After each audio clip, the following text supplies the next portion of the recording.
Hey guys, what's going on? It's Eli back with another review video. And yes guys, that's right. You read the title and you know exactly what it is that I'm reviewing. Something Nickelodeon, more specifically Nick Jr. related, yes. And also, not to mention that this was also on Noggin, yes. And, yeah, definitely, because I grew up a lot with Nick Jr., Noggin content, and of course, yeah, with what was on Nickelodeon, because after Nick Jr. was finished, and then, yeah, then came on Nickelodeon, we had SpongeBob and so on, yeah. This one, yeah, because, man, so many memories of watching this show, whether on Nick Jr. or Noggin especially, yeah. That's right, guys, and I've been meaning to get around to reviewing this for quite a while. Now I am, so here we are, from 2004, The Backyardigans. Yes, The Backyardigans. Yeah, because, again, just so many nostalgic memories from this show, with its characters, all the amazing adventures that our five main characters go on, you know, always finding things they've never seen before, as they say in their theme song, just, yeah. You know, the memories I have of watching The Backyardigans during the good old days of Nick Jr. / Noggin were fantastic, so magical, and for a lot of us. And I just remember, you know, the various episodes that I remember watching, and my memory's a bit fuzzy on what was the very first episode I watched of The Backyardigans. It's kind of a mixed bag, like, I don't know, because I can think of, say, the one with Tarzan's, you know, secret agents. Those were some of the earliest episodes, yeah, and because of their first season, yeah. And, of course, as the next seasons came out, I remember watching those. I owned a couple of DVDs. I remember playing the Backyardigans Leapster game. I unfortunately did not get to experience when the Backyardigans, they performed on stage, like, more specifically and most notably when the Backyardigans, they had a live show that was themed to the Tale of the Mighty Knights, with live adults playing the Backyardigan characters. Why couldn't they just be full-blown costumes with the heads? I mean, Sesame Street did that. Why couldn't the Backyardigans? I don't know. You know, technically the same went for Dora the Explorer. I do remember that when a live touring show of Dora the Explorer happened, and adults dressed as those characters, and I'm sure you recall that as well. But, yeah. And just, yeah, because all of the other Backyardigans-related stuff I remember, I think maybe I owned, like, a few books, yeah, of the Backyardigans. Maybe a coloring book, but I don't think so, no. And I never, like, once had owned a Backyardigans shirt. And, you know, for this review, this is the best I can come up with. Besides, hey, they're both Nickelodeon and Paramount property, so, you know, that's acceptable. Anyways, yeah, just, overall, because with the Backyardigans itself, it's such a nostalgic, memorable show of Nick Jr., Noggin, and, you know, from the early 2000s. There's no denying it, without a doubt. Yeah. And also, because, yeah, from this, Dora the Explorer, Go Diego Go, Ubi, The Upside Down Show, The Wonder Pets, Yo Gabba Gabba, I could go on, just, yeah, all of those shows I had watched. Oh, yes, I can't forget to mention Max and Ruby, that too, especially. Oh, yeah. My parents, especially, they enjoyed that as well. I'm sure the same goes for you, but anyways. Yeah, just overall, The Backyardigans, such a memorable Nick Jr. show, and also on Noggin. What more do I really have to say? Okay. Now, with the first things I've had to say about the Backyardigans out of the way, now, as always, for me, read the description / the story / overview. Pablo, Tyrone, Uniqua, Tasha, and Austin are 5 colorful animal pals with big imaginations. They team up to journey to imaginary places in their backyard. Episodes feature songs from different musical genres and dancing aimed at preschoolers. They are sing-along sheets and there are sing-along sheets available to download on the internet. Okay, all right, well, obviously, yeah, they would be. Even you could find them on YouTube. Okay, so, as I sometimes do, talk about some background, because yes, I have some background here. Well, because, yeah, the origin, okay, so with the Backyardigans, and if anybody knows about the background and how the Backyardigans came to be, well, the show itself, it began as a live-action puppet show, and the show was inspired by the late creator of the Backyardigans, Janice Burgess, and, yeah, inspired by her childhood and her love for action films. Very fitting, of course. And the characters were first developed for a 1998 live-action puppet show. And it was a live-action puppet pilot called Me and My Friends. And with Nickelodeon, they essentially passed it on. That's interesting. They passed it on. Well, I mean, obviously, Janice would make an upgrade to the proposed/pitched preschool Nick Jr. show for Nickelodeon. Yeah. So, yeah, the origin and concept, because, yeah, inspired by her childhood. Janice was inspired by her childhood backyard in Pittsburgh there. She and her friends played hide-and-seek and created imaginary adventures, like sailing ships and fending off lions. And action film inspiration. Burgess was also inspired by action films. She was to adapt that fantastical nature for a young audience in a safe, non-scary way, obviously, since this is Nick Jr., and she cited films like Die Hard and Terminator 2 as inspirations. Wow, that's something. Okay, and character development, because, yeah, the characters were inspired by Burgess's friends growing up. I think that would be obvious. With Uniqua based on Burgess herself. So, yeah, I think it's obvious that for the character of Uniqua, she's definitely one of those characters of the Backyardigans I guess that says it all for the Backyardigans, and Uniqua speaks for Janice herself, yeah. And the characters, they were designed by illustrator and author Dan Yassarino, if I even got his last name right. Again, you know me sometimes.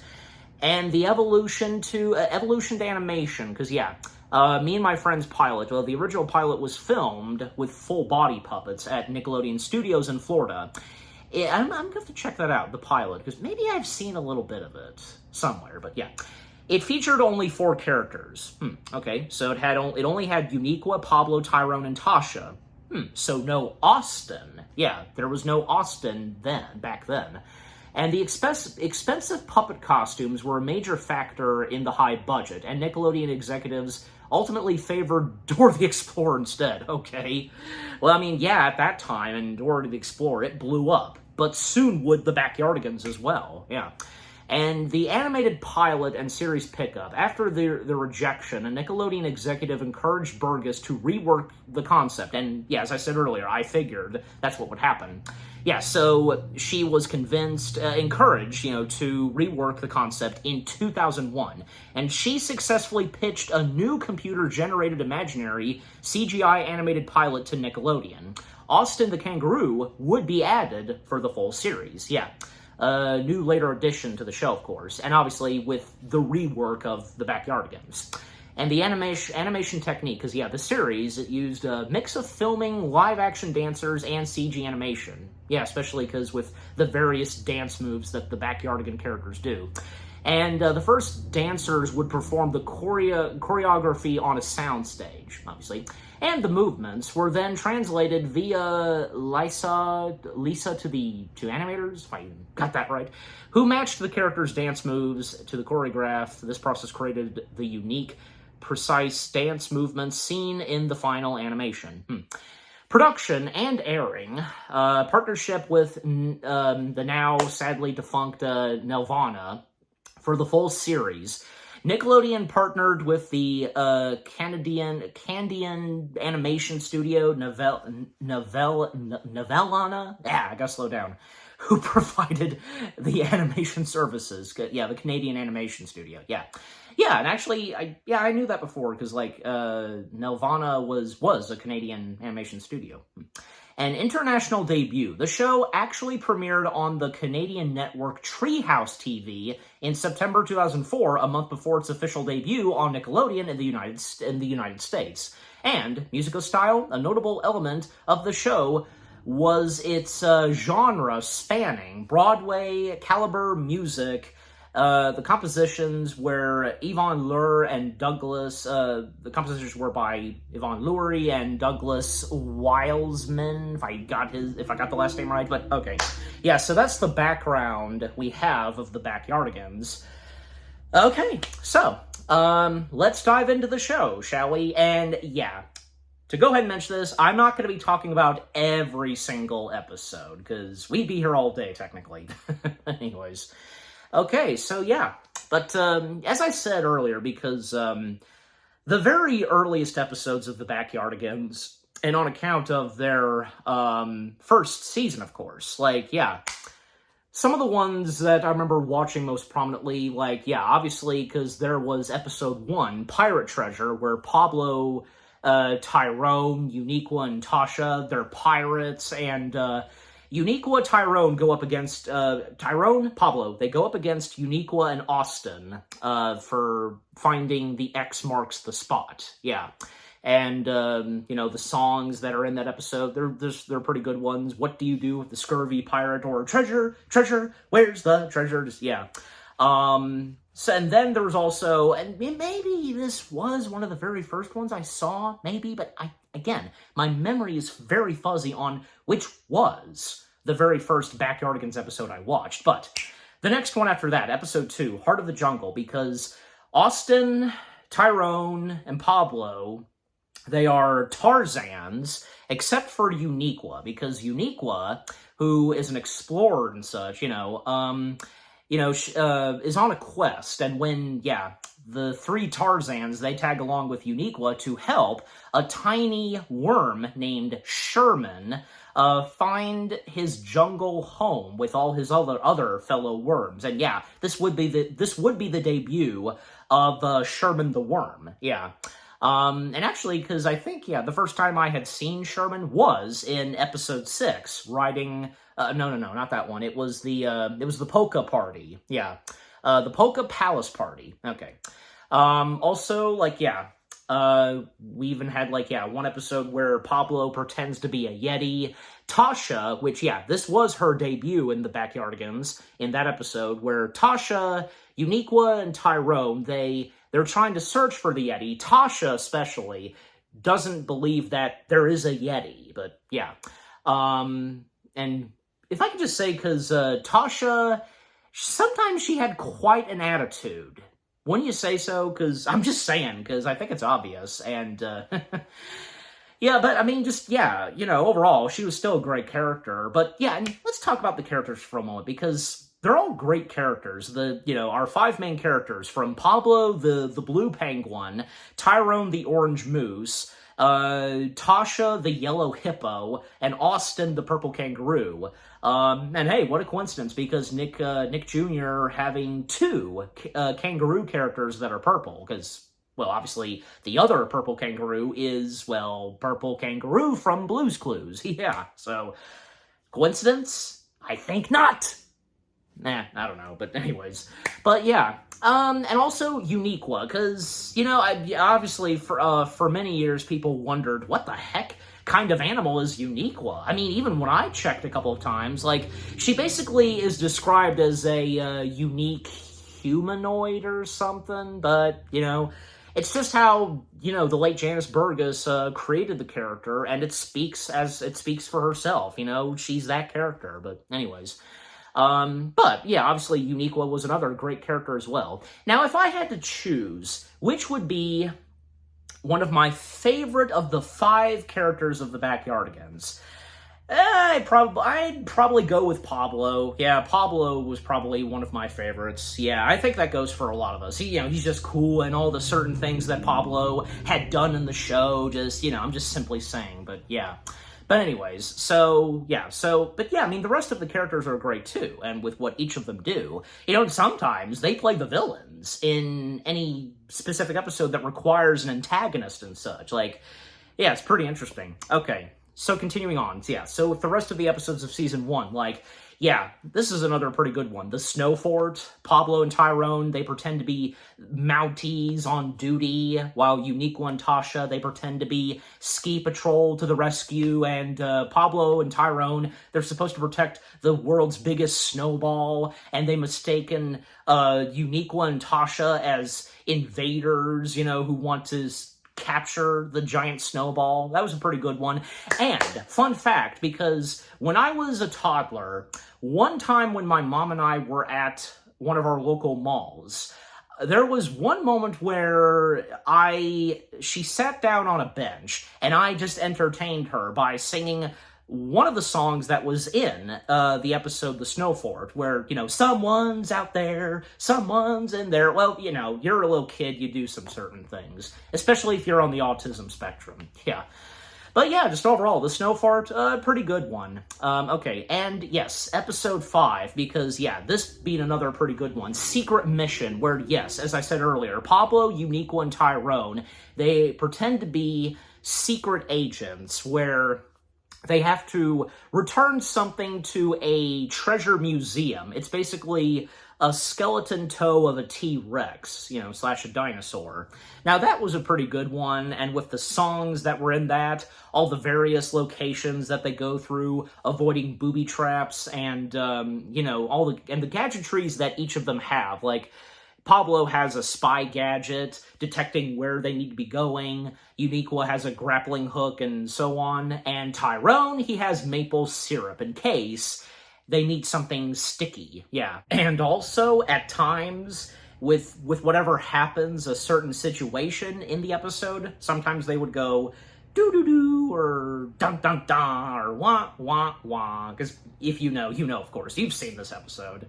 But with the various booby traps that are set off, with whatever happens, and if they accidentally knock something over, or whatever, and just overall, I think that probably Episode 5, Secret Mission, was one of my top favorites of Season 1.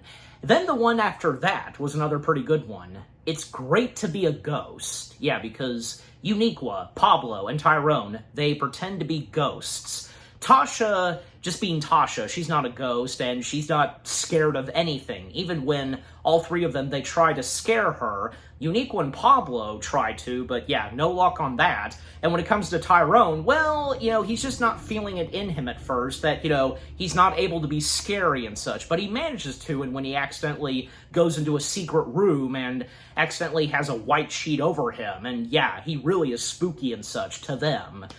That's when Tasha is finally scared. But that was another pretty good one. And the next episode after that, Riding the Range, that I almost brought up, mistaking it for the polka party episode. Yeah. Riding the Range, where Tasha, Uniqua, Pablo, and Tyrone, they're cowboys, and especially when Tyrone's not with them most of the time, and he's a lonesome cowboy, and because sometimes he's with them, but sometimes he's not. And he would be mistaken as a bandit. Yeah. But that was another pretty good one. And one of the very first early episodes of the Backyardigans where they do something in the Wild, Wild West. Yeah. And the next one after that was The Key to the Nile. Yeah, because Tasha being a princess of Egypt, while Tyrone, Pablo, and Austin, they're her servants. And they have to get 3 presents in order to get the water back. But, like I said earlier, Tasha not being very... Sometimes she has quite an attitude. And one of her catchphrases in the show is, "Oh, for goodness sakes." Yeah. And she never says please and thank you, especially to her servants. But that's when Uniqua, who's the Sphinx, encourages Tasha that the magic words are please and thank you. And, so that was another pretty good one. And one of the first early episodes to be centered something on ancient Egypt. Yeah. And, as I said, I'm not going to be talking about every single episode, but some of the other episodes that would be in season 1. Like, one episode that I do remember most prominently seeing and watching is Viking Voyage. Uniqua, Tyrone, and Pablo, they're Vikings, while Tasha is a mermaid. And yeah, the various things that happened to our 3 Vikings, you know, they're on the high seas in search of new lands, and like at one point they go through a whirlpool and, you know, singing "You Gotta Hold On Tight." They stumble upon a mermaid that blocks their way, and eventually, yeah, because they managed to escape Tasha the mermaid by singing her a lullaby. And then, yeah, castaways were Uniqua, Tyrone, and Pablo. They're castaways, while Austin, also being a castaway, but he's very shy to interact with them. That was another pretty good one. And, yeah, not to mention that, most of the time, Tyrone, Uniqua, and Pablo, they would always be paired up. They're quite the trio of the Backyardigans. Yeah. And then one episode where it's all about superheroes and supervillains called Race to the Tower of Power. Austin and Uniqua, they're superheroes, while Pablo and Tyrone, they're supervillains. That was a pretty interesting one, and yeah, pretty cool that, you know, they do something that has to do with superheroes. And also, like, yeah, the Polka Palace Party, because Tyrone being teamed up with Sherman and supposed to attend this polka party, you know, because it's someone's birthday. Yeah. And yeah, the Herman the Worman's birthday party. Yeah, a relative of Sherman, I presume. Yeah. And along the way, they both meet some more musical cowpokers, from Uniqua, who plays clarinet, Tyrone, who plays an accordion, and Austin, who plays drums. So yeah, so that was another pretty good one. And, like, you know, the main song to that episode was good too. Yeah, quite catchy. Yep. Just, yeah. And and the next one after that was Surf's Up, where, yeah, Pablo, Tyrone, Uniqua are surfers, searching for the Tiki Beach. Yeah, Pablo especially is searching for Tiki Beach. And it's perfect waves. Yeah, because it has perfect waves. And they travel to the Costlin Lead, if I said that right, on by a mysterious lifeguard, which being Austin. And he's the protector of Tiki Beach and such. He looks after it. And yeah, the next one after that, Eureka, where Pablo and Tyrone, they're prospectors, while Tasha and Uniqua, they're paleontologists, you know, in search of dinosaur bones. Also, many times where, with whatever the Backyardigan characters were doing, like if it was 2 characters doing something else, and the other 2, same for them, you know, they would misunderstand each other and that kind of stuff. So, yeah, and just in the case of, you know, with the Snow Fort, as I said, where Pablo and Tyrone, they mistaken Uniqua and Tasha for being raiders, you know, but of course that's not what they are. And okay, so then there was also Race Around the World, where, yeah, they're basically racing around the world, you know, from, you know, like a jungle to, you know, kayaking and in the hot desert and such. Yeah, Austin, Uniqua, Pablo, and Tyrone, they're the racers, while Tasha is, you know, on your mark, get set, go, you know, the referee and so on. Yeah, maybe not, that's not the word I'm looking for, but you know what I'm talking about. That was another pretty good one. And, Monster Detectives? Yeah, this is where it's all about soccer, and Pablo is the soccer monster, while Tyrone is a monster detective, and Uniqua is the victim of losing her soccer ball to the soccer monster. Yeah. So that was another pretty good one, and with the songs that are in that one, quite catchy. You know, soccer, pass, shoot, score, yeah. And Pablo's personality as the soccer monster, just, you know, soccer, just, yeah. Okay, so, yeah. Then, the last 2 episodes, because to go ahead and mention this one, I don't have that much remembrance on this one, high tea, because Tasha decides it's time for a tea party, and Tyrone, Pablo, and Uniqua, they don't think this will be very exciting, but they might just change their minds. Yeah, but this one particularly, I remember this one too, where, yeah, cave party. Furry pelts and primitive inventions. It's the Ice Age. Tasha and Austin live in a cave. They invite the Valley Cave people, which being Tyrone, Pablo, and Uniqua, over for a party. And when the time comes, they all get together. They can howl at the moon. Also, there's some cave drumming that happens. And just, yeah, that was a pretty interesting episode. And all about the Ice Age era and caveman and such, yeah.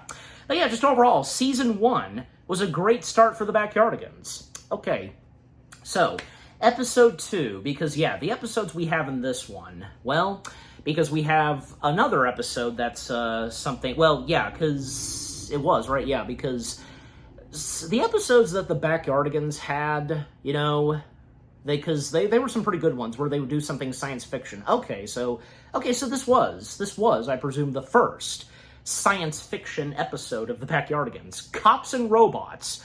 Uniqua and Tyrone, they're police in space, and Pablo and Tasha, they're robots. And basically, the bad bots, as they're referred to, which being Tasha and Pablo, they travel to the floating robot factory, and they plan to turn the world's robots bad.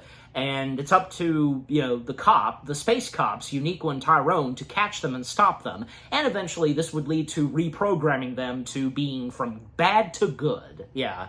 And that episode, yeah, like, their songs were pretty good too, you know, very catchy. Like, can't stop the cops, we're the best in the galaxy. Yeah. And singing about how, you know, used to being bad, but, you know, I feel good, you feel good, oh so good. Just, yeah. Okay, but that was a good one, and that being one of the early Backyardigans episodes to be something science fiction. Yeah. Okay, then there's The Legend of the Volcano Sisters, where, yeah, the Volcano Sisters, well, I think it's pretty obvious whom they would be, since they're the only two female characters of the Backyardigans, Uniqua and Tasha.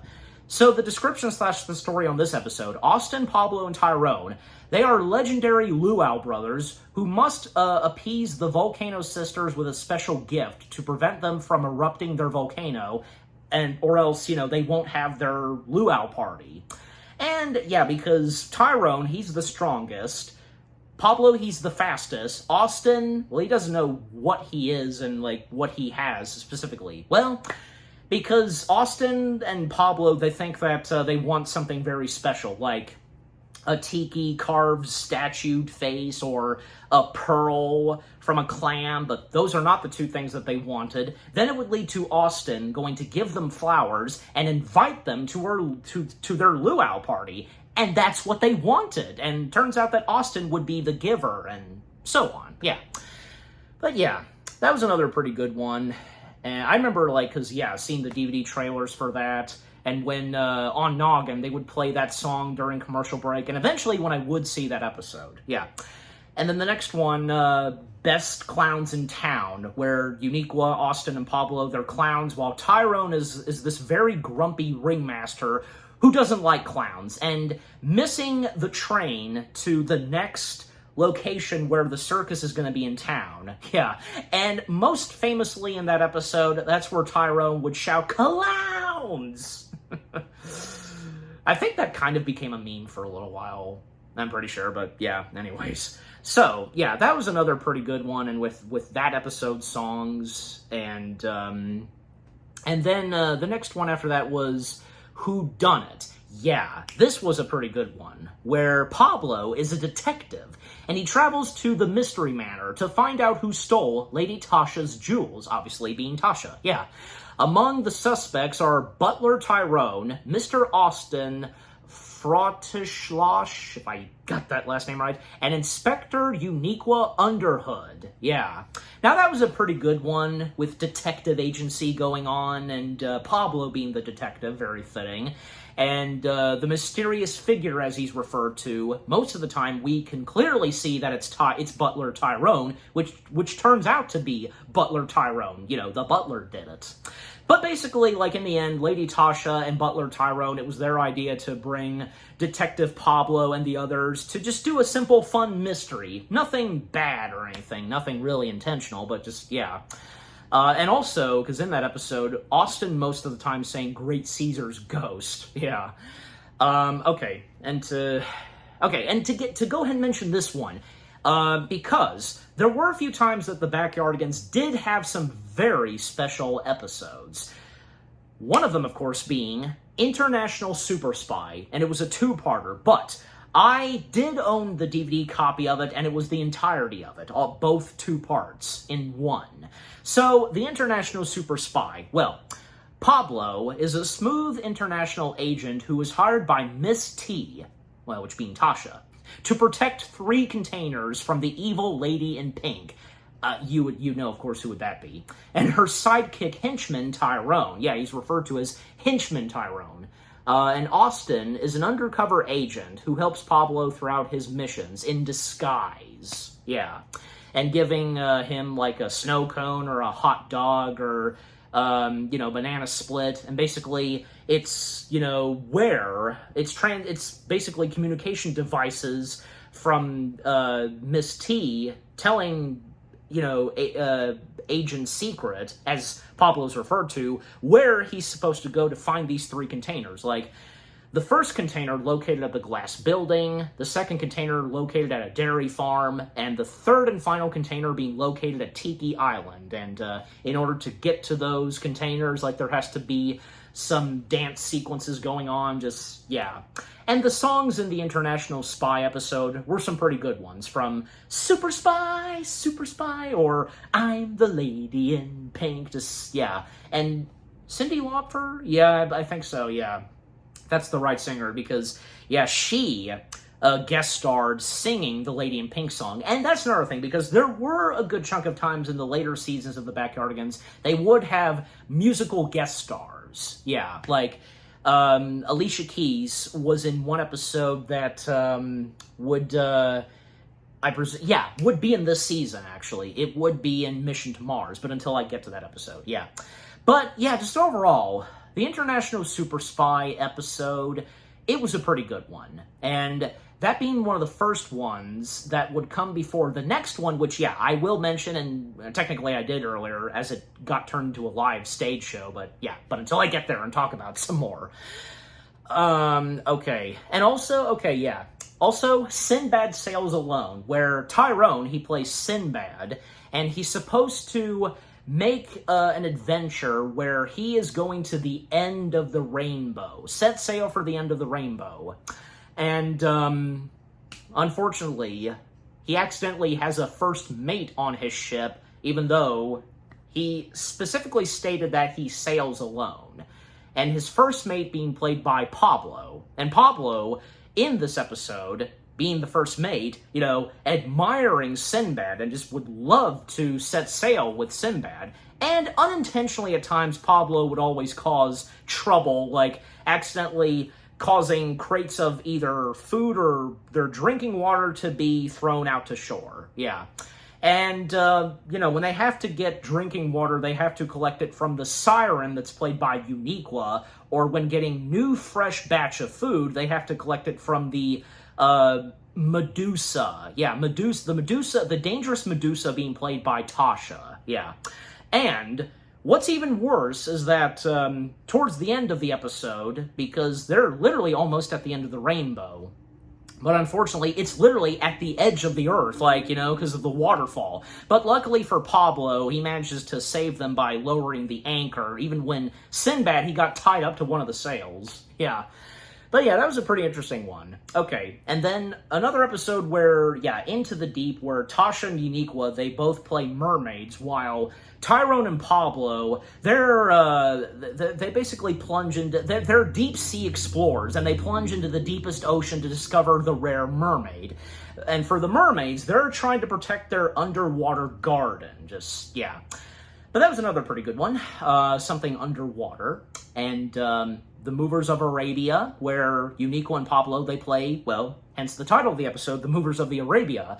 They're helping a sultan, being played by Tyrone, by packing up all of his stuff in a cave and moving it to his palace. And one of the items that belongs to the Sultan of Arabia is a bottle that contains a genie, being played by Austin. And, even as of now, one famous thing to come from this episode that technically became a meme as well was the whole box of wind thing. You know, it's a box of wind. And by opening the box of wind, yeah, a tornado comes out. Or there's another moment where a magic carpet misbehaves, and with the help of Genie Austin, yeah, by wishing for the carpet to behave, to close the box, but just, yeah. I mean, they didn't have to wish for the box to close because they would eventually close it, yeah. But that was another pretty good one. Oh yes, and this was another good one too. Scared of You, where... Description / the story. Mad scientist Tasha sends her humble assistant Austin on a journey to bring 3 monsters back to her laboratory. Mummy Tyrone, Werewolf Uniqua, and Vampire Pablo. Yeah, that was another pretty good one too.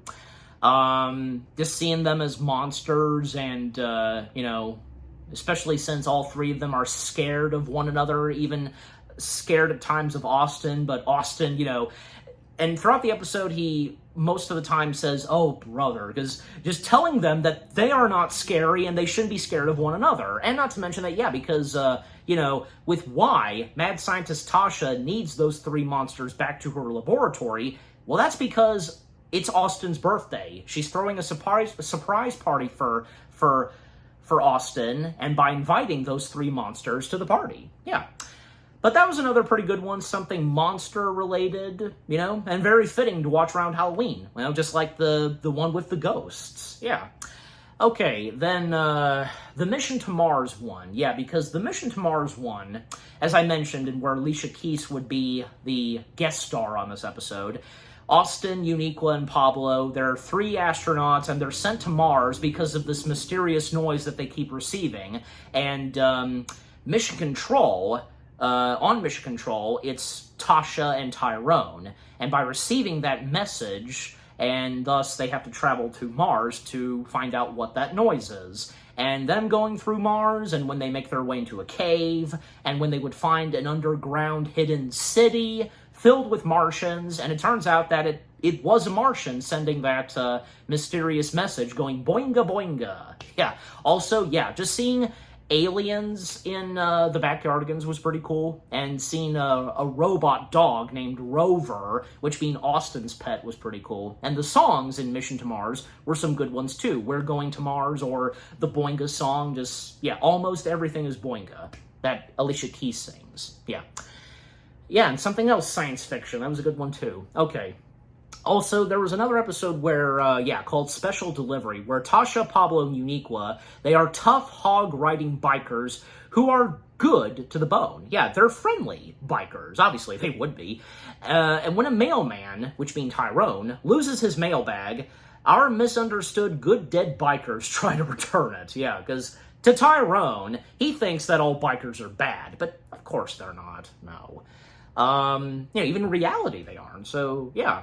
I remember one time that my dad and I, fun fact, my dad and I, we were at church, and on a very special day, some Christian bikers attended to the church we had gone to. I just thought I'd mention it, because it's true. I'm sure the same would happen to some of you. Yeah.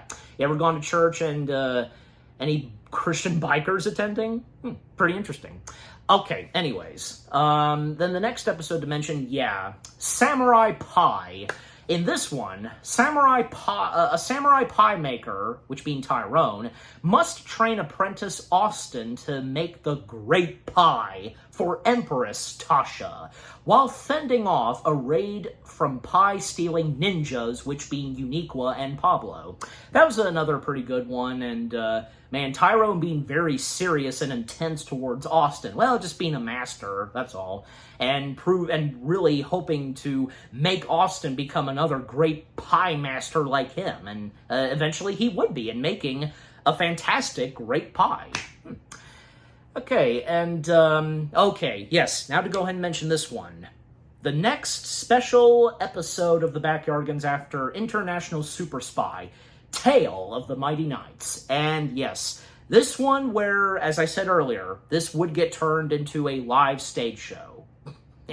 Yeah, if I didn't mention this already, because, geez, I remember just seeing the promos on Nick Jr. for this, and one where, how to act like a knight, shield together. I'm sure you know which one I'm talking about, but, again, that was really strange. Like, why? Why couldn't they be full-blown costume characters instead? Yeah, like, as I said earlier, but yeah, let's not dwell on that. Yeah, but the episode itself, which, again, like International Super Spy, this was a two-parter, but, again, I too had got this on DVD, and it was the entirety of it. So, yeah. So, Tale of the Mighty Knights, where, yeah, and again, as it reads in the description / the story, it is a special episode, yeah. A special event in the Backyardigans, obviously. Another good way to put it. Knights, Uniqua, and Tyrone are ready to do mighty deeds in service to King Pablo.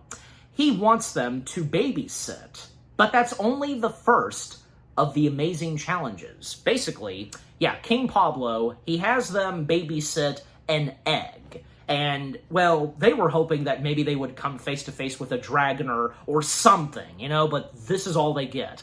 But the egg is not just an ordinary egg. It squeaks, like, whack, whack, whack, and it just hops around and it escapes our two knights, and they have to catch it. And even when they avoid King Pablo, who's in need of a new, bigger crown to fit on his head. And the various other characters they come across, and, they get their hands on this no ordinary egg, well, because we have the grabbing goblin, which being played by not Pablo, Austin. Yeah, very fitting that it's Austin. And the fairy being played by Tasha, of course. And all the songs that were in this episode, like "We're Knights, That's Right," or "All the Things That Grabbing Gobbling has found," or "Tweedledee, I'm the Flighty Fairy," or "He's Not an Egg Anymore." Just, yeah. And the other musical guest that they had, I'll remember to put his name in a text, yeah, because I don't want to leave him off, but yeah. In fact, he did a bit of narration for this episode, and, very fitting since this is about knights and medieval times, so yeah. But yes, but that was another pretty good special episode of the Backyardigans, Tale of the Mighty Knights. And also, turns out that egg was in fact a dragon, because there was two times where one, legs would pop out, then the second time, wings would pop out, and eventually it would grow to be a dragon. Yeah. And also, the various names that each of our characters give to the dragon, like Uniqua and Tyrone, they call him Egbert, I think, yeah, if I'm saying that right. Grabbing Goblin, Austin, calls him Egwin, and Tasha the Fairy calls the dragon Eggy. But it all ends with King Pablo referring to the dragon as just dragon. That's it, yeah. But yeah, just again, Tale of the Mighty Knights was another great special episode of the Backyardigans, without a doubt. Yeah, very epic and such. That's what it was. Okay, well, yeah, there's only 2 more episodes to mention, because, yeah, I vaguely remember this one, because, yeah, Catch That Butterfly, yeah, because bug expert Pablo is determined to find the rare gilded golden butterfly when he thinks he spots it in the backyard, and he follows it to its natural habitat, the Old West. Yeah, I vaguely remember this episode, but yeah, it was another pretty good one. This one I remember most prominently. I actually watched it a good chunk of times before, but yeah. A giant problem. In this one, big friendly giant Tasha is new to the kingdom and wants friends to play with. However, Queen Uniqua is simply cannot tolerate giants, especially when she's trying to take a beauty nap, and hiring the 2 wizards, which being Tyrone and Pablo, to deal with the giant. And yeah, Uniqua having quite an attitude in this, being grumpy and such. But that episode was pretty fun. Another one that's set in medieval times, and, with poor Tyrone and Pablo, them having trouble with their wizardry magic and trying to get rid of the giant, and when they're running away from the giant, when, yeah, unbeknownst to them, the giant's very friendly, and even when the giant thinks that they're playing tag, yeah. And even when, say, they tried to shrink the giant, but they make themselves large, they made special magical bubbles to possibly, to make the giant shrink down, but no, it hits them, and now they're giants, and the same would go for Queen Uniqua. And in the end, Queen Uniqua would be no more grumpy and such, yeah. But that was, just overall, that was another pretty good episode of the Backyardigans. Yeah, giant problem. A fun one, of course. Yeah. Okay, yeah, so the second to last season, which being season 3. Yeah, so the episodes that this season hadn't stored. Well, okay, and again, not gonna mention all of them, but just bear with me. Okay, so, yeah, so, okay, so one of the first ones being Who Goes There? Yes, like, this being the Backyardigans' very own, like, Night at the Museum episode. Pretty much, yeah, that's what it is. Description / the story. Museum art species, art piece, species? Jeez Louise. I gotta slow down. Museum art pieces, Austin, Pablo, and Uniqua come alive at night, and rookie security guard Tyrone must restore order to the museum before Tasha returns in the morning. Yeah, Tasha, who is the head of the museum. That was another pretty fun one, and yeah, just where, again, it's, this is the Backyardigans' very own Night at the Museum reference, where, yeah, everything coming to life at night in the museum, and in the case of Pablo, Tasha, and Uniqua, they come to life, and, yeah, and Tyrone, who's the security guard, having to chase after them, and even when it comes to one white picture that needs to be specially cleaned, nothing to touch on it, but that would lead to, yeah, them hopping into that, plain white portrait, and Tyrone having to splat paint drops to get them out of there. But just, yeah, just overall, that was another pretty good one. Who Goes There? And with the episode songs, especially because, who goes there? Who goes there? Who goes there? Yeah. Okay. And, yeah. Okay, and this one, Blazing Paddles. It never really occurred to me until now that, that title alone, it sounds very similar to Blazing Saddles. Doesn't it? Yeah. But in this one, something else Wild Wild West. Yeah, description / the story. Uniqua is the sheriff who keeps her small western town safe for ping pong. Yeah, this is all about ping pong. This western town is all about ping pong.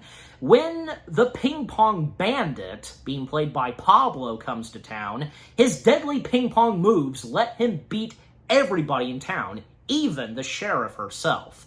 And of course, we have Austin, we have Tyrone, who's the bartender, serving juice boxes. Of course it'd have to be juice boxes. Now, yeah, not to mention that in the International Super Spy episode, Secret Agent, Pablo, his main drink being juice boxes, shaken. Yeah. But anyways, so it makes me want to try those specific juice boxes in Backyardigans. Oh well. Anyways, but yeah, so the ping pong bandit, taking down each of them, including the sheriff, the special move that the ping pong bandit does, stealing their paddles, and eventually would gain control of the town and becoming the new sheriff. While Uniqua, she would then realize that, she must be ready, and you know what, she's gonna go back in town to confront the ping pong bandit, and she goes in disguise as the ping pong fury. And at high noon, that's when the special ping pong event happens. And yeah, in the end, with her very special moves, she's upgraded herself to ping pong. Yeah, she does defeat the ping pong bandit. Yeah. But that was another pretty good, interesting one, because all about, another one that's about the Wild Wild West, and in this one, it's all about ping pong. Okay. Then there was Le Master of Disguise, where, Detective Austin searches for Pablo, the Master of Disguise, who can only be identified by his laugh, and the way his laugh goes being heh heh heh. Yeah. And he follows the laugh aboard the Orient Express, as it travels from Paris to Istanbul, if I even pronounced that right or wrong. Again, me sometimes. But that was a pretty interesting one, yeah. And the characters, of course, in this episode, like, Uniqua's the conductor, and Tasha, like, she's an acrobatic person, as I recall, yeah. Tyrone's a cowboy, while Pablo, Don't want to get the names mixed up. I hate when that happens, don't you? But yeah, okay, but point being, Pablo, being the master of disguise, being in the various disguises until he would be discovered and caught. Yeah, that was a pretty interesting one. And the fact that we have an episode of the Backyardigans that has the Orient Express. Then there was What's Bugging You, because it dealt with Tyrone, Uniqua being, pest controllers. And they are brought in to help out with Tasha's situation where, yeah, a mysterious critter is in her house, and it has to be get rid of before Mr. Spiffy, aka Pablo, arrives to inspect her house for his Spiffy Club. Yeah. But that was another pretty good one, and yeah, like most prominently, one of its song numbers being What's Bugging You, What's Bugging You, just yeah. And it turns out the bugs that are in this episode are the worms, Sherman, of course, those worms. Then another one, where, yeah, this one, well, because most of the time in the Backyardigans, sometimes we would have episodes that would not feature either Tasha or Austin, but in this one, Cheatsin Eats a Pizza.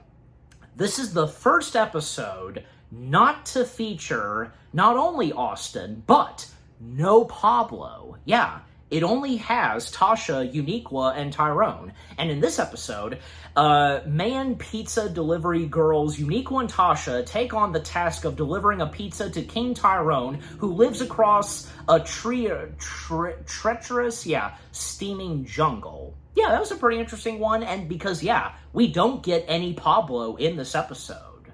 It's pretty interesting. And, it worked out fine, because obviously it all depends on which characters are needed, and if at any time, maybe there's going to be an episode that does not need, maybe, say, either Pablo or Tyrone. In fact, Uniqua is the only character to appear in every single episode of the Backyardigans. Yeah.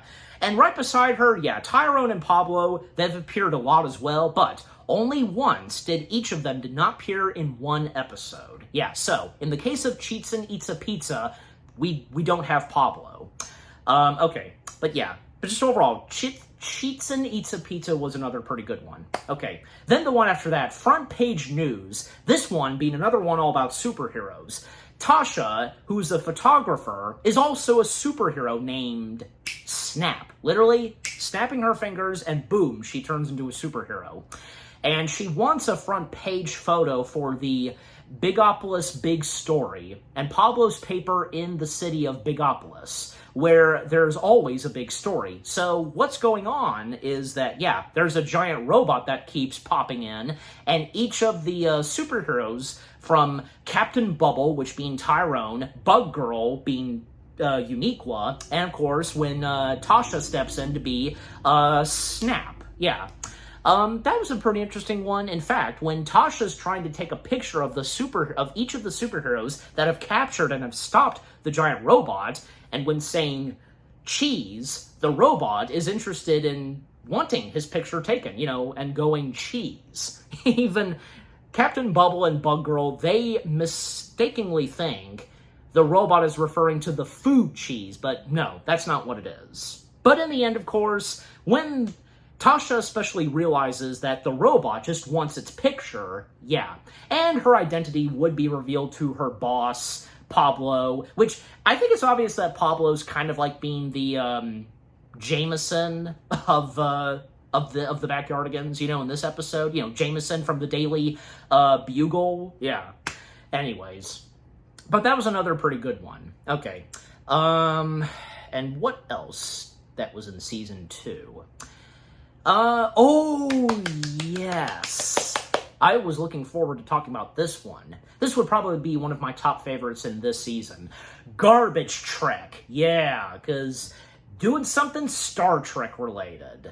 So, in this episode, Tasha, Austin, and Uniqua are intergalactic rubbish collectors who are repeatedly tricked by fearsome Moosian aliens, which being Tyrone and Pablo, who use it as power for their spaceship. Yeah, their spaceship needs garbage for power.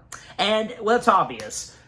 The Moosian aliens that Tyrone and Pablo play, they're the Klingons of this episode. It's obvious. And, of course, with Tasha, Uniqua, and Austin, well, obviously, they're, like, Starfleet, yeah. And the way that the ship looks, well, I mean, obviously, you know, supposed to be a parody of the Enterprise, but, you know, part of it almost reminds me, it even reminded my dad of this. It almost, like, resembles the classic Romulan ship from the original series. If you know, you know. But still, it's supposed to be a parody of the Enterprise, and it's also to resemble, literally, a garbage can. So, yeah. But that was a pretty interesting and fun episode where they do something Star Trek. Yeah, very fitting. And the various Star Trek references that are in this episode, even some of the technology sound effects that we hear in the original series being in there too, yeah. And I think it's obvious that most prominently Austin, he's the Mr. Spock of this episode, and the Mr. Data, you know. But anyways, but that was a pretty good one. I really enjoyed that one, Garbage Trek, yeah. Okay, and yeah, and the one after that, because Robin Hood the Clean, where Pablo plays Robin Hood. In this one, it may be the annual festival of dirt in the village of Filthingham. Yeah, I think I said it right. But when Mayor Stinky Pants, being played by Austin, confiscates the last bar of soap, Tyrone heads to Pure Wood Forest to fetch Robin Hood the Clean. Yeah, because those that live in Filthingham are Tyrone, Tasha, and Uniqua. And, yeah, it's up to Robin Hood the Clean, again, being played by Pablo, to save the day, and which eventually would convince the evil mayor, Austin, that, yeah, clean is good. Of course it is, yeah. Okay, and, anything else left? Okay, yeah, because, The Masked Retriever. Yeah, I vaguely remember this one, because, yeah, in this one, Uniqua, she's a librarian by day, who by night avenges unreturned books with her horse Tornado. And when Dawn Austin does not return a book, she makes it her mission to get it back. Okay, yeah, maybe I've seen that one before, but yeah. But these last two episodes of Season 3, I do remember, because, yeah, Escape from Fairy Tale Village. In this one, Tyrone is a paperboy in Fairy Tale Village. You can't blame him for being nervous. Yeah, I mean, no, nobody can. For any of us like me, you know, we sometimes get nervous. What with the big bad wolf, a giant, and a gingerbread house all around the corner. Yeah, because it doesn't take too long for Tyrone, the new paperboy, to believe that some of the residents of Fairy Tale Village, from the big bad wolf played by Austin, the witch that lives in the gingerbread house being played by Uniqua, and the giant that lives up in the clouds being played by Pablo, believing that they're dangerous and they'll eat him for either breakfast, lunch, or dinner. But that not being the case, of course, yeah. But that was a pretty fun one, and with the songs that episode had, yeah. Okay, and the last one, which, yeah, this one had no Tyrone. Yeah, no Tyrone. Pirate Camp. In this one, Uniqua wants to be a pirate and gets Pablo to go to pirate camp with her, where under the tutelage of great pirate Captain Austin, they will learn to swashbuckle, heave-ho, and scallywag. Yes, scallywag. But this was a pretty interesting one, and also, like, one treasure that Captain Austin has on his pirate ship in a treasure chest is Red Boot's boot. Yeah, because Red Boot is missing one boot, and it's a curse. And, yeah, Pablo is at times interested in touching that Red Boot, but he shouldn't, because, yeah, then the curse will happen, and, you know, this could lead to the ghost of Red Boots to tickle you and turn you into a ghost. But eventually, and accidentally, Captain Austin gets the Red Boot on his foot, and this would take their pirate ship directly to the island where Red Boots resides in. And, yeah, Red Boots, obviously being played by Tasha, in the end, you know, by giving Red Boot's other red boot back. She would put it back on and no longer be a ghost and, not gonna tickle them, of course. It's over. Yeah, but that was another pretty good one. Something else pirate-related. And again, this being the only episode that does not have Tyrone in it. And it worked out fine without Tyrone. Yeah. Okay, and this was another special episode of the Backyardigans, the Robot Rampage. I did see this before, but yeah. In this one, Austin is the best robot repairman in Mega City, but the robots never break down. One day, that all changes when Professor Bug sends all the robots in town on a rampage. Yeah, this was a pretty interesting one, and with what this episode had to offer. And yeah, obviously Pablo is the main antagonist, but yeah. And Tyrone, Tasha, Unique One, Austin, they're the protagonists, And obviously, this is clearly like a reference to iRobot, yeah.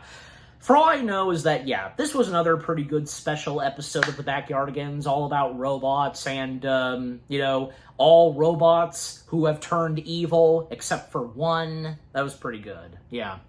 Okay, and, so, the rest of the episodes for, Season 4, because I seem to recall maybe that, yeah, I didn't see that much of these episodes of Season 4.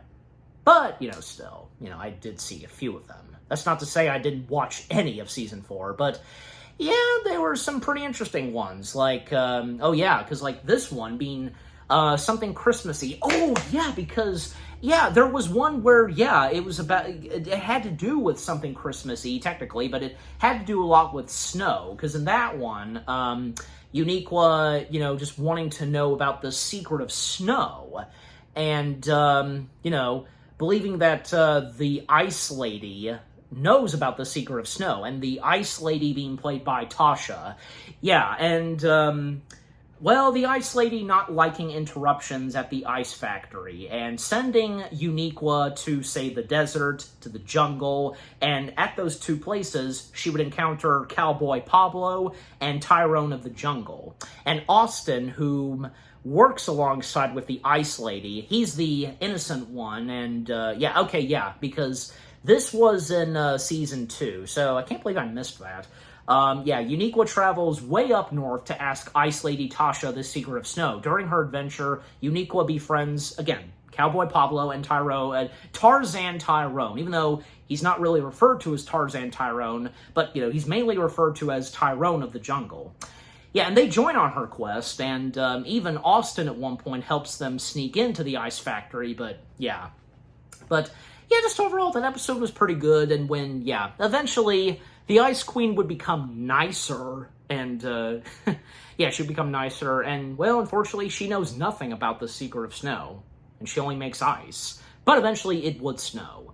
Not to mention that Austin did some narration for this episode, and it ends off where, they wave up in the sky, wishing us a happy holidays, and it closes, a book. It opened with the book, and it closes. Yeah, that was pretty cool. That was the only episode that did not have anything to do with, as always, them having snack time. But I will mention snack time right as I finish talking about the Backyardigans, okay? But yeah, the episodes for Season 4, because again, I don't know why, because I didn't watch that much of Season 4. The later seasons of the Backyardigans. I'm guessing more than likely at a certain point I grew out of the Backyardigans, as that's natural, but yeah. But I was going to mention this. The Action Elves Save Christmas. In this one, it's Christmas Eve and Santa's magical sack is missing. This sounds like a job for Santa's Action Elves, which being Tasha, Uniqua, and Pablo. And, and they're also the craftiest elves around, and at one point, with the sack missing, they were captured by two abominable brothers, which being played by Austin and Tyrone. And we technically do get Santa in this episode. We only hear his voice, although Santa's voice is not jolly as it sounds. Not that I'm complaining, I'm just saying. But if you've seen this episode, and if you've heard Santa's voice, then you know. But overall, that was a pretty interesting and good episode. Okay, and yeah, and there was another. Yes, I did see this one too. I actually watched this a few times. Like, yeah, the Big Dipper Diner. In this one, waitress Uniqua and cook Pablo serve up intergalactic goodies at the Big Dipper Diner. Something else science fiction. The tastiest place in outer space, and they meet their hungriest customer yet. This rogue, tiny alien, whatever he touches will shrink, but there's a good alien that does resemble that alien, but the only difference is that their wardrobes are different. Like, a color up top, but the color, like the colored shirt on, yeah, but would for one of them just like, yeah, you get my point. Just yeah, and Tasha and Tyrone, they're space cops, of course, and yeah, that was a pretty interesting episode, and with what that one had to offer, something else science fiction, yeah, and using that same alien design as it was used for the tiny alien Boinga, yeah, and one of the last ones being a Tale of the Not So Nice Dragon, and this one, okay, yeah, because the Mighty Knights are back, and in trouble, because the kingdom's not so nice dragon has snatched up Knight Uniqua, and Knight Tyrone and King Pablo, who will rescue them? Yeah, well, obviously this would lead to Tasha the Fairy and Austin the Goblin, and yeah, for some reason, I do remember, because, yeah, it's obvious. Austin as the Goblin, grabbing Goblin, I should say, is not green. I wonder why. I don't know. But yeah, this being the sequel to Tale of the Mighty Knights, yeah, with a slight few changes, most prominently Austin as the Goblin. Like, he was green once, why is he not green again? I don't know, because what, budget or something? I don't know, but yeah. But I think I do recall seeing that one specifically, but yeah, I mean, with what Season 4 had to offer, was pretty good, yeah. Okay, let's talk about some of the songs now. So, we now talk about the songs. I wanted to save that for its own spot. So, yeah, the various songs that all those episodes have, yeah, are some pretty good ones. Like, yeah, because I can't believe I forgot about this one other episode where something else medieval, where Queen Tasha sends, yeah, that's it. Knights are brave and strong. Because in this one, okay, this is the last episode I'm going to mention, okay. It's a knight's tale set to the sound of a big band swing. Queen Tasha sends Uniqua, the brave pink, messenger through the forest to bring a message to King Austin. And yeah, because, like, her encounter with, like, say, Tyrone and Pablo, then it would lead to the stinky swamp, yeah, stinky mud / swamp, And yeah, because one of the songs in that episode, P.U., P.U., look out, P.U., that does, that I remember most prominently. But some of the other songs, like Into the Thick of It, yeah, Into the Thick of It, that became very popular on TikTok, and I'm sure you would know too. Yeah, in fact, a couple of songs of the Backyardigans became a very popular thing for TikTok users. Yeah, pretty good. Of course, we have the Backyardigans theme song. How can we forget to mention the Backyardigans theme song? And also Castaways. Yeah, we are castaways. Ahoy there. Da-da-da-da. And the Yeti stomp, where Pablo's going stomp, stomp, stomp, doing that Yeti stomp. Yeti, Yeti, Yeti, Yeti, Yeti. And also because, as I mentioned earlier, you gotta hold on tight. And almost everything is Boinga. Mentioned that. And please and thank you. Queens are never wrong. And yep, the PU Stinky Swamp song. And also Row Your Boat. When I'm Booin'. Now we're playing Hide and Go Boo. That was another one. Racing Day. We're Going to Mars. Surf's Up, Ho Daddy, Falling Off a Log, I'm a Mountie, yeah, and Ready for Anything, I Love Being a Princess, Lady in Pink, Drumming Song, Gotta Get the Job Done, International Super Spy, Not an Egg, We'll Get You What You Want, We Love You, Lalua, Astronauts Never Give Up, Nothing Too Tough, I Want My River Back, Got to Love the Clarinet, The Ballad of the Brave Pink Knight, and many more other great songs. Just, yeah. And, you know, it's hard to say, like, which would be some of my favorites, because there's so many. Yeah, and I'm sure the same would go for some of you. But if I had to narrow it down, I mean, probably, I guess, you know, like, Garbage Trek was a pretty good one. And also, like, some catchy ones. Well, the PU song was catchy. Yeah, I mean, for me personally, it's really hard to choose. But, you know, and you can feel free to let me know in the comments section which are some of your favorite songs of the Backyardigans, by all means. But yeah, I think by this point, I've said all I've got to say about the Backyardigans. Yeah. So, yeah. You know, the Backyardigans itself, you know, it's such a memorable, you know, nostalgic show on Nickelodeon, Nick Jr., Noggin, all of the above. Yeah.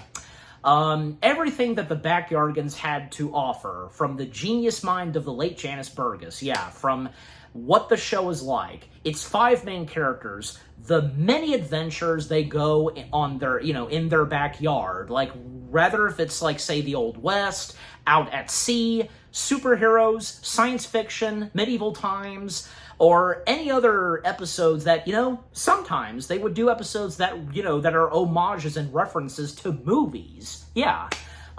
Yeah. And all the various songs that they had in every single episode, the special episodes they had, yeah, because they were some of the best ones. Just everything about the Backyardigans is so beloved, so memorable to come from Nickelodeon / Nick Jr.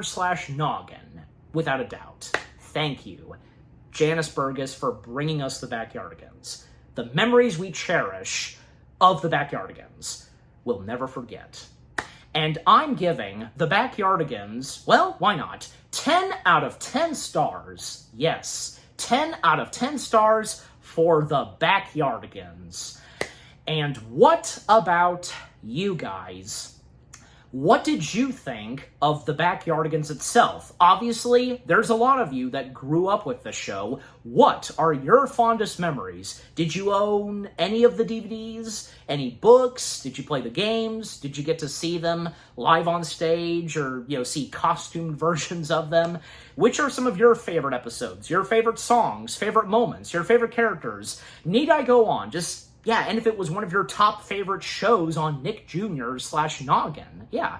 Just, yeah, overall, again, what did you think of the Backyardigans itself, with what I've had to say, my review, and yeah, what did you think of my review? Leave comments and give this review video a like, as always. And by the way, because snack time, that being what always happens in the Backyardigans, yeah, because I'll be eating something after I'm done recording this. But yeah, so with all that being said, guys, you know, thank you very much for watching. I hope you guys enjoyed my review of the Backyardigans. More review videos are coming your way. They're going to be awesome. Keep looking forward, and I will see you guys in the next video / review. Take care, it's snack time, and peace out.